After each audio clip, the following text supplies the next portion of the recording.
Oggi vi parlo anche io della Lancia Delta integrale, anche io perché penso ormai già in moltissimi vi abbiano parlato di lei. Di solito quando faccio un video che sia parodia o test drive non ne guardo mai prima a riguardo per non farmi influenzare ed essere libero nella scrittura. Ma qui devo ammettere che è molto difficile non averne visto neanche uno. Quindi cercherò di creare una cosa semplice ma un po' diversa dal solito. Magari vi dirò anche qualche difetto e vi farò vedere nel corso dei prossimi video qualche upgrade e qualche comparazione con altre auto. Quindi se il video vi piace e volete vederne degli altri, ve lo dico già, iscrivetevi al mio canale.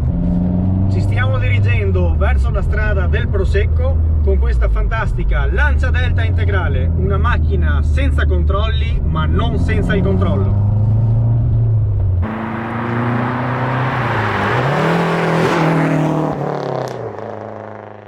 La Delta nasce nel 1979, disegnata da Giugiaro come sostituta della Fulvia.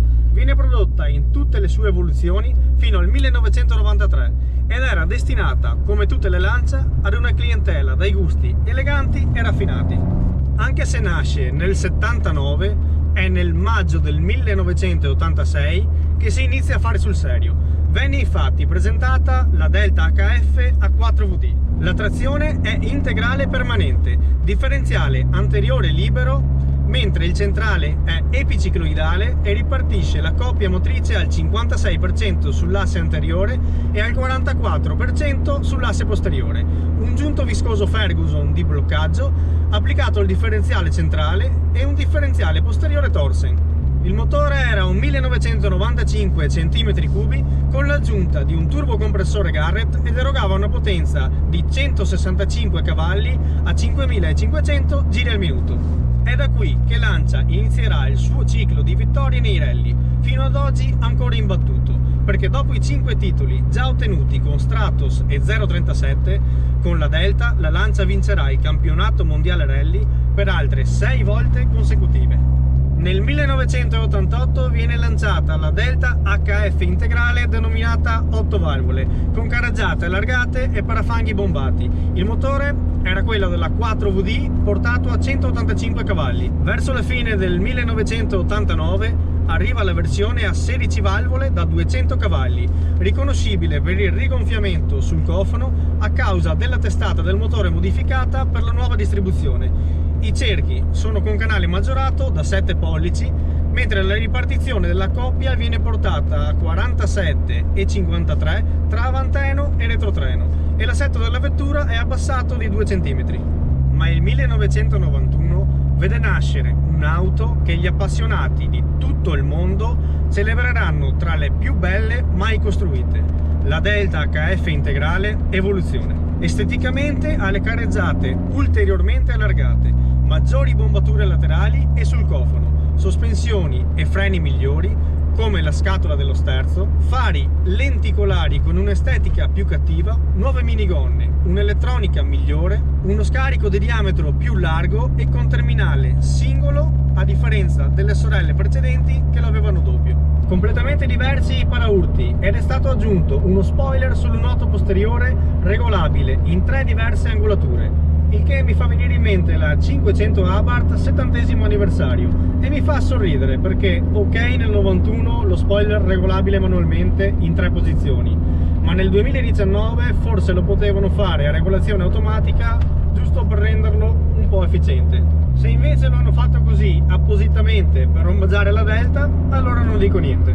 Ma partiamo dal fattore estetico, non c'è alcun dubbio sul fatto che sia una bellissima opera d'arte. Io ho sempre pensato che qualsiasi auto sportiva messa a fianco a questa sparisca, ma non per essere presuntuosi, ma perché dai, guardatela!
incredibile è che da dentro la sensazione non cambia. Davanti vediamo una strumentazione che negli anni 90 era già avanti di 20 anni, ma anche oltre. Possiamo vedere contachilometri, contagiri, voltaggio batteria, livello benzina, temperatura acqua, pressione turbo e altri 14 spie informative. A destra troviamo un check davvero completo: porte, luci, freni, olio, acqua e molto altro. Ad esempio la temperatura e la pressione dell'olio.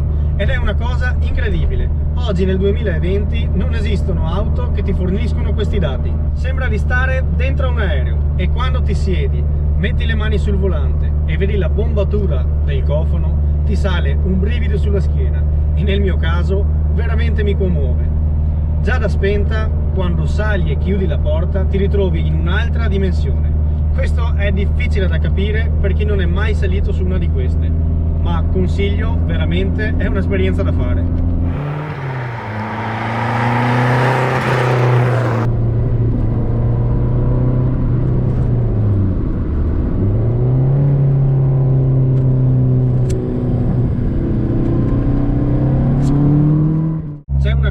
Che vi voglio assolutamente dire, non so se altri ne hanno già parlato, ma io voglio portarvi le mie sensazioni.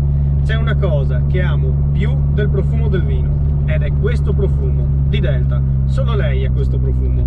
Potrei entrare bendato su altre 100 macchine, ma questo odore lo riconoscerei subito, e messo assieme alle sensazioni che vi ho detto prima, questa diventa una macchina immortale, leggendaria, e te lo fa capire già da ferma, solo guardandola negli occhi e sedendosi dentro la spenta. Quando la metti in moto e parti ti scende una lacrima, ma è una lacrima di felicità, perché ogni volta è come se si realizzasse un sogno. Pensate che questa macchina era il mio sogno fin da bambino ed era la cosa più bella che avessi mai visto. Qualcuno sogna Ferrari o altro, ma io, come molti, sognavo questa, e si fa davvero fatica a credere di essere nella realtà quando si è qui dentro. Lo dico sinceramente, non c'è dubbio che questa sia la migliore auto al mondo di sempre per la sua categoria, ancora oggi, e credo anche per sempre, perché i tempi sono cambiati purtroppo e indietro non si può più tornare. Le sensazioni che provate dentro questa auto non le proverete simili con nessun'altra.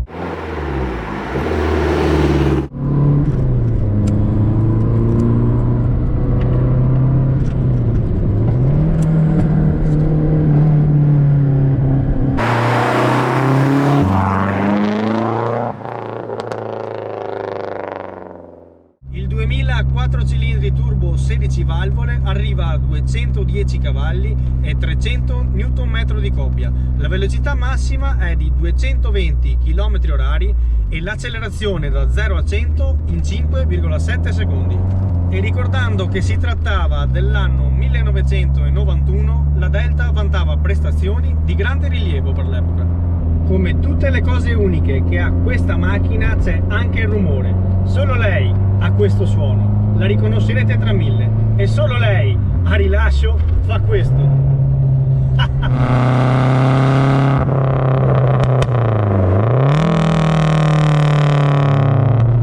Lo sterzo è morbido e preciso, la tenuta di strada, le sensazioni e il coinvolgimento di guida qui sono unici, totali. Cosa vorrei migliorare su questa macchina? Il cambio è come il burro ed è molto preciso, però il movimento di cambiata va assolutamente accorciato, altrimenti ci si mette 5 minuti per cambiare marcia e si rallenta. Se andasse su così, tac tac tac, sarebbe molto più efficace. Altra cosa, i sedili. Io sono abituato al sedile avvolgente dell'Abarth. Questi sedili sono 2 poltrone, un salotto, fantastici, però mi sento troppo libero nel sedile, mi scompongo troppo nel misto, scivolo e mi danno l'impressione di sedili eleganti montati su una macchina da corsa. Quindi secondo me montare un sedile da corsa avvolgente non è una cattiva idea. Si migliora anche la posizione di guida, perché qui sinceramente mi sento un po' troppo alto, oltre al fatto che potete mettere da parte il sedile originale e conservarlo senza rovinarlo, ragionamento che ho fatto anche io con il volante, come potete vedere.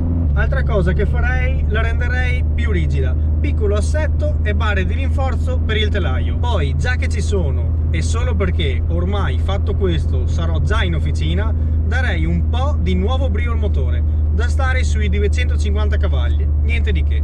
Come ultima cosa, la cosa più importante, come in tutte le auto di quegli anni, si merita anche lei un upgrade all'impianto frenante, perché anche se è maggiorato rispetto alle sorelle minori, non basta ancora. Alla fine queste sono tutte modifiche che in 2 ore si possono ripristinare e sono modifiche che farò su questa macchina e che vi farò vedere nel corso dei miei prossimi video. I cerchi qui in origine sarebbero da 15, ma anche loro messi da parte per far spazio ai fantastici 17 che, vuoi o non vuoi, stanno troppo bene e tocca metterli.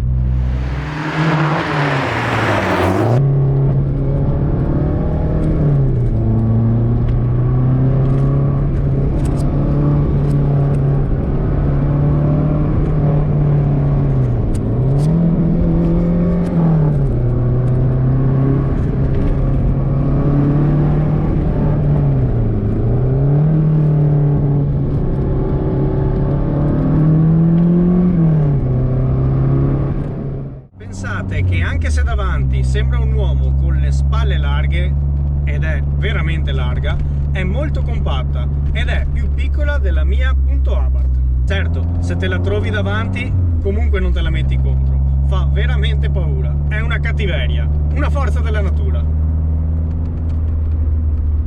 Davvero un gran lavoro di meccanica. È incredibile come si sente il peso della storia del marchio quando guidi questa, ed è facile sentirsi un pilota invincibile. La sensazione di velocità è amplificata, già a 150 km/h ti sembra di essere a 300. Sì, bisogna saperla usare la Delta, è sicuramente una macchina che va rispettata, ma non mi sento di dire nulla per quanto riguarda le rotture. Le Delta che ho avuto io, una volta prese e sistemate, non hanno mai avuto una rottura e una volta scaldato l'olio ho sempre tirato prima di raffreddarle e spegnerle. Quindi penso che se si fa una buona manutenzione, anche preventiva, non siano così delicate come dicono in molti, anche perché oli e componenti vari sono molto migliorati rispetto agli anni 90.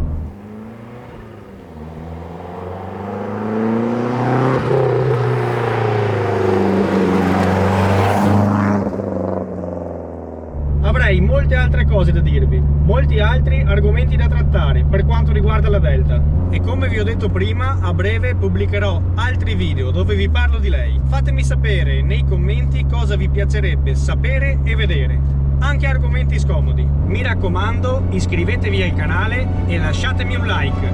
Vi saluto e spero che il video vi sia piaciuto. Ciao!